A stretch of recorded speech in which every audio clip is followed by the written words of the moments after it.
I'm Dan Ackerman, and we're here taking a look at the brand new 2013 edition of Apple's 15-inch MacBook Pro. This is the model with the Retina display. Well, this is frankly the main MacBook Pro now. We don't need to say Retina every time anymore. Now, if you look at it, you'll say, this looks a lot like the 2012 version of the Retina MacBook Pro, and you would be right. The changes here are on the inside, but they are pretty significant.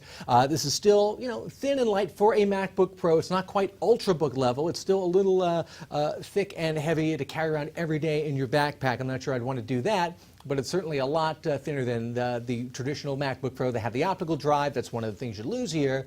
But it fits very nicely in the desktop, and you can stick it in a bag and take it with you if you really need to. What I'm most excited about is this MacBook Pro finally has one of those big updates we've been waiting for. The MacBook Air had it. The iMac got it. Now we have got Intel's 4th generation Core i series chips, otherwise known by the codename Haswell. And what that gives you is a modest performance boost. You get better onboard graphics. That's all great, but what you really get is much better battery life. And in previous laptops, both PCs and Macs that we've tested with these new Intel chips, you really do get a very nice battery life boost. Apple says that the 15-inch version of the MacBook Pro is going to run for 8 hours. They say that the smaller 13-inch version that I have right here is going to run for 9 hours. This is one of those rare cases when in our battery testing, they actually sometimes run a little bit longer.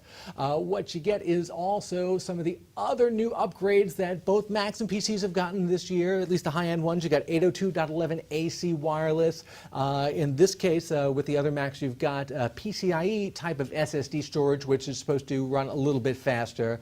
And of course, you have Thunderbolt 2. And you still get HDMI on this and USB 3.0. I think the most surprising thing to me about these new MacBook Pros is that Apple actually cut the price of them a little bit. They did this with the 13-inch MacBook Air as well. So the 15-inch MacBook Pro now starts at $1999. That's still very expensive, but it's a little bit less than it was last year. I could let you in on a little secret, though. We got a more high-end configuration here. This thing has got discrete NVIDIA GeForce 750M graphics, and it's got 16 gigs of RAM and a 512 gigabyte SSD, and that's going to cost you like $25.99. Still a hefty investment, but a very, very powerful laptop. I'm Dan Ackerman, and that is the 2013 Apple 15-inch MacBook Pro.